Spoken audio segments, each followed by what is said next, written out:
जोहार दोस्तों, जय आदिवासी। बहुत दिनों के बाद आज आपके सामने उपस्थित हुई हूँ। और कहते हैं ना कि जिनको अगर समाज सेवा का जुनून सवार हो तो वह ज़्यादा दिन अपने समाज से अलग नहीं हो सकता है। मुझे पूरे भारत से इतना प्यार, इतना प्रेम, इतना स्नेह मिला है कि मैं आपके साथ ज़्यादा दिनों तक गैप नहीं हो सकती हूँ, ज़्यादा दिनों तक दूर नहीं रह सकती हूँ। इसलिए मैं इस वीडियो के माध्यम से आपके समक्ष उपस्थित हुई हूँ। और साथियों, जो भी इस कोरोना काल में जो भी अपनों को खोया है, उसके परिवार को प्राकृतिक शक्ति प्रदान करे। और मैं उसकी आत्मा को भावभीनी श्रद्धांजलि अर्पित करती हूँ, जो कोरोना से लड़ते लड़ते अपना जान गंवा दिए। साथियों, इस लंबे गैप के दौरान काफ़ी हलचल हुई हमारे समाज के बीच में। राजस्थान में जोहार को लेकर के काफ़ी हलचल हुई। और दूसरा कि आदिवासी हिंदू है बोल के काफ़ी बयान आए। और दुख की बात ये है कि ये बयान हमारे राजनीतिक नेतृत्वकर्ता जो समाज का नेतृत्व कर रहे हैं, उनका बयान आता है कि आदिवासी हिंदू है। मैं उनका नाम बेशक लेना चाहती हूँ, क्योंकि समाज को ये मालूम होना चाहिए कि जो हमारे समाज का नेतृत्व कर रहे हैं उनको ही खुद पता नहीं है कि आदिवासी कौन है। तो हम पे, हमारे वोट पे ये सवाल होता है कि हम कैसे लोगों को चुन करके विधानसभा और संसद में भेज रहे हैं, जिसको खुद को अपनी संस्कृति, अपने समाज के बारे में ज्ञान नहीं है। उस समाज का क्या भलाई करेगा या समाज को कैसे आगे ले जाएगा? क्योंकि किसी भी समाज की पहचान उसकी संस्कृति, उसकी भाषा से होती है। हर समाज की एक अपनी परिभाषा होती है। आज भारत में हर छोटा से बड़ा समूह, वर्ग या समाज है, वो अपने आइडेंटिटी को लेकर के लड़ रहा है। उसमें से एक आदिवासी समाज भी है, जो आज अपनी पहचान को बरकरार रखने के लिए काफ़ी संघर्ष कर रहा है। आज मैं पूरे देश में भ्रमण करती हूँ, महाराष्ट्र, गुजरात, राजस्थान, छत्तीसगढ़, उड़ीसा, हर जगह जाती हूँ। बस वहाँ पे एक ही सवाल होता है कि अपने समाज को कैसे बचाना है। और जिसको हम अपने वोटों से जिता करके विधानसभा में भेजते हैं, वो अगर बोल दे कि हमारा आदिवासी समाज हिंदू है, तो सोच सकते हैं कि वो अपने समाज को किस तरह से क्षति पहुंचा रहा है। क्या ये उसके बयान से ये साबित नहीं होता है? या तो उनकी परवरिश आदिवासी समाज में नहीं हुई है, या फिर उसको अपने इतिहास का ज्ञान नहीं हुआ है, या फिर चंद लालच के कारण अपने राजनीतिक सिंहासन को बचाने के लिए वो ये अनाप शनाप बयान दे रहे हैं। हमारे समाज को ये फैसला करना है कि क्या ऐसे व्यक्ति विधानसभा में जाने लायक है, ऐसा व्यक्ति हमारे समाज का नेतृत्व करने के लायक है। हमारे सामने बहुत बड़ा सवाल खड़ा होता है कि अगर आदिवासी को लोग अगर हिंदू बोल दें, तो आदिवासी की जो बलिदान की गाथा है, बलिदान की कहानियाँ हैं, वो सारा खत्म हो जाएगा। इनको पता नहीं है, इन राजनीतिक नेतृत्वकर्ताओं को पता नहीं है कि इसका समाज में कितने वीर पैदा हुए, कितनी वीरांगनाएँ पैदा हुई, कैसे उन लोगों ने लड़ करके अपने समाज को बचाया। उस समय जब वो लड़े, अंग्रेज़ों से लड़े, मुग़लों से लड़े, तुर्कों से लड़े, उस समय उनके मन में ये नहीं था कि उनको विधायक बनना है, उनको सांसद बनना है। बस उनको ये जुनून थी कि मुझे अपने समाज को बचाना, अपने ज़मीन को बचाना, सिर्फ़ और सिर्फ अपने ज़मीन को बचाना, ताकि हमारा आने वाला वंशज सुरक्षित रहे, उनको कोई तकलीफ़ ना हो। और आज हम चंद लालच के कारण, चंद सस्ती लोकप्रियता के कारण हम बयान दे देते कि आदिवासी हिंदू है। मोहन भागवत जी को तो खैर छोड़ दीजिए, क्योंकि वो हिंदू संस्कृति में पले बड़े नहीं हैं, इसलिए उनको आदिवासी संस्कृति के बारे में मालूम नहीं है, क्योंकि उनको वो एक ही चश्मा से पूरे भारत को देखते हैं, इसलिए तो पूरे भारत को हिंदू राष्ट्र बनाने के फिराक में है। लेकिन मैं इस वीडियो के माध्यम से खुले तौर पे चैलेंज करती हूँ कि आदिवासी कभी ना हिंदू था, ना कभी है, ना कभी होगा। उनका गौरवमयी इतिहास को कोई धूमिल नहीं कर सकता है, ना ही बाबूलाल मरांडी जी, ना मोहन भागवत जी, और ना ही गणपति वसावत जी। क्योंकि आदिवासी का जो भी इतिहास है वो इतिहास खून से लिखा हुआ इतिहास है, बलिदानों से लिखा हुआ इतिहास है, समर्पण से लिखा हुआ इतिहास है, शहादत से लिखा हुआ इतिहास है। उस इतिहास को मैं मिटने नहीं दूँगी। साथियों, मैं यही कहना चाहती हूँ कि जब भी कोई बोलता है कि आदिवासी हिंदू है तो मेरी आत्मा रोने लगती है, क्योंकि ये शायद मेरी कट्टरतापन है या फिर हमारे समाज के प्रति लगाव है, ये हो सकता है। क्योंकि कोई आपके चीज़ों को बुरा बोले, आपके चीज़ों को अपमान करें, ये अपमान किए हैं हिंदू बोल करके, हमारे आदिवासी की संस्कृति को अपमान किए हैं। क्योंकि ये संस्कृति हमारे पुरखों ने अपनी जान दे करके बचाई है। उस समय वो पढ़े लिखे नहीं थे, ना उनके हाथ में कलम था, ना उसके शरीर में कपड़ा था, ना उसके साथ कोई आधुनिक हथियार थी।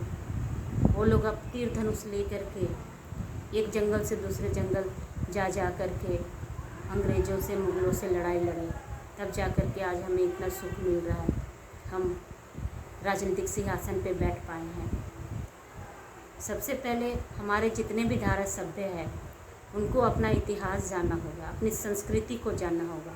अगर वो अपना इतिहास और संस्कृति नहीं जानते हैं तो मैं अपने समाज के लोगों से ये विनती करती हूँ कि ऐसे लोगों को नहीं चुने जो आपके गौरवमय इतिहास को कुचलता हो, आपके पुरखों के बलिदान को अपमानित करता हो।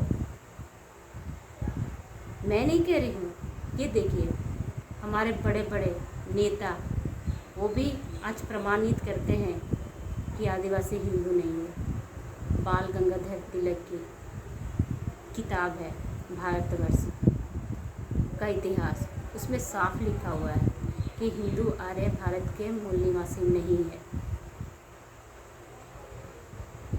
लाला लाजपत राय आर्यन अपनी पुस्तक आर्यन में लिखते हैं कि आर्य लोग उत्तर ध्रुव के निवासी हैं, ठंडा प्रदेश के निवासी हैं।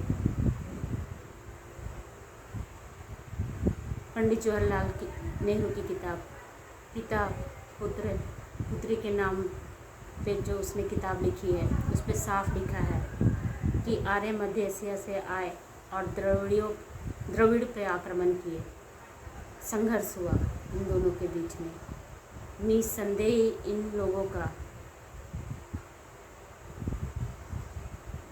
जनसंख्या मध्य एशिया में है, ऐसे उसने अपनी किताब में उल्लेख किया है। और वैसे भी प्रत्यक्ष व प्रमाण की ज़रूरत नहीं होती है, क्योंकि हमारा जन्म से लेकर मृत्यु तक एक अलग संस्कृति है, जो पूरी संस्कृति प्रकृति से जुड़ा हुआ है। चाहे वो हमारा टोटम हो, गोत्र हो। मैं लकड़ा हूँ, लकड़ा का मतलब होता है बाल, जंगल को आइडेंटिफाई करता है। कछुआ, कच्छप, मींज, हेम्ब्रोम, मुर्मू, केरकेटा, होरो, ये सारे हमारे आदिवासी टाइटल है, आदिवासी गोत्र, आदिवासी टोटम है, जो प्रकृति को आइडेंटिफाई करता है। देखिए, कोई भी आप अगर कोई भी बयान देते हैं तो उसके पीछे तार्किक आधार होनी चाहिए, क्योंकि हर समाज का एक अपना तर्क होता है, हर तर्क के पीछे उसकी एक अपनी मान्यता होती है। अगर हमारे समाज में कोई बाहर से आ जाए तो उसे एक लोटा में पानी दिया जाता है पैर धोने के लिए। उसके पीछे भी साइंटिफिक रीज़न है कि अगर वो पैर धोता है तो उसको बहुत आराम लगता है। तो कोई भी चीज़ या छोटी छोटी आपकी विधि है या प्रकृति से जुड़ा हुआ चीज़ होता है। हम सखुआ पेड़ की पूजा क्यों करते हैं? सरहुल में जो हमारी साख, जिसको साल का वृक्ष कहते हैं, उसी की पूजा क्यों करते हैं? क्यों? वो पेड़ इतना पवित्र होता है तो उसकी जड़ से लेकर के तना तक हर चीज़ काम आती है। पत्ता से लेकर टहनियाँ से लेकर के उसका छाल तक काम आती है। उसके पीछे भी साइंटिफिक तर्क है। और हमारा आदिवासी समाज कृत्रिम विज्ञान के आधार पर नहीं निहित है, प्राकृतिक विज्ञान के आधारित पर निहित है। हम जो भी करते हैं शुभ कार्य, वो कोई पंचांग देख के नहीं करते हैं। अगर हमें मुहूर्त निकालना होता है तो हम चांद देख करके मुहूर्त निकालते हैं। अगर कोई त्यौहार मनाते हैं तो फसल देख करके, भादों का एकादशी में जब कर्मा मनाते हैं तो एकादशी एक ऐसा होता है जो अपने में एक पवित्र होता है।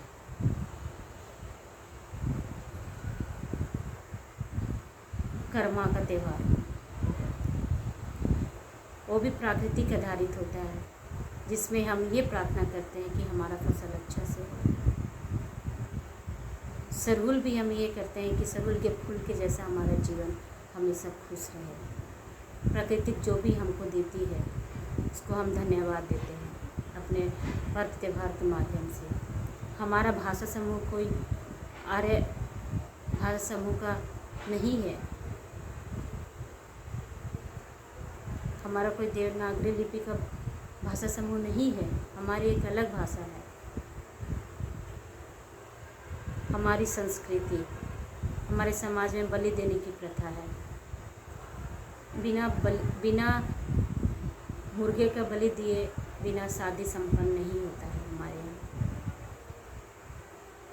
इसका मतलब कतई नहीं कि हम हिंसक हैं। ये हमारे पुरखों ने कुछ सोच समझ करके ही ये विधि विधान बनाया था। जो भी खेत की पूजा करते हैं, अपने पुरखों की पूजा करते हैं। बच्चा जब जन्म लेता है तो उसको हम कहीं मंदिर में नहीं ले जाते हैं, क्योंकि हम जिसकी पूजा करते हैं उसको मंदिर की चार दीवारी में हम नहीं बांध सकते हैं। प्रकृति अथात है, अनंत है। उसको हम एक मंदिर का प्रारूप दे करके हम नहीं बांध सकते हैं। प्रकृति को कोई बांध नहीं सकता, क्योंकि हमारा कोई देवता या भगवान मूर्ति नहीं है, कोई व्यक्ति नहीं है। व्यक्ति विशेष की हम पूजा नहीं करते हैं। हम प्रकृति की पूजा करते हैं जो विशाल होता है, जिसको हम चार दीवारी में कैद नहीं कर सकते हैं।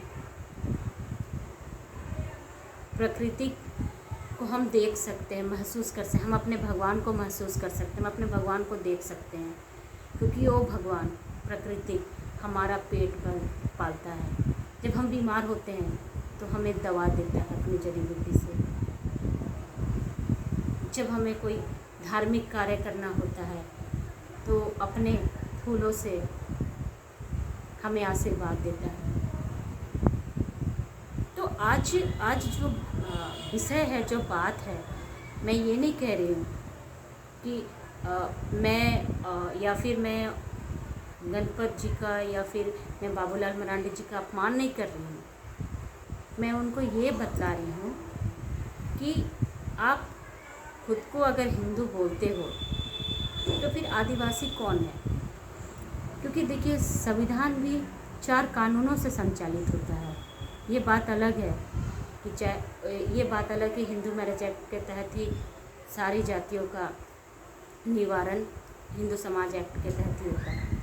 लेकिन फिर भी संविधान में उल्लेखित है 4 कानूनों का। शरिया कानून, क्रिश्चियन लॉ,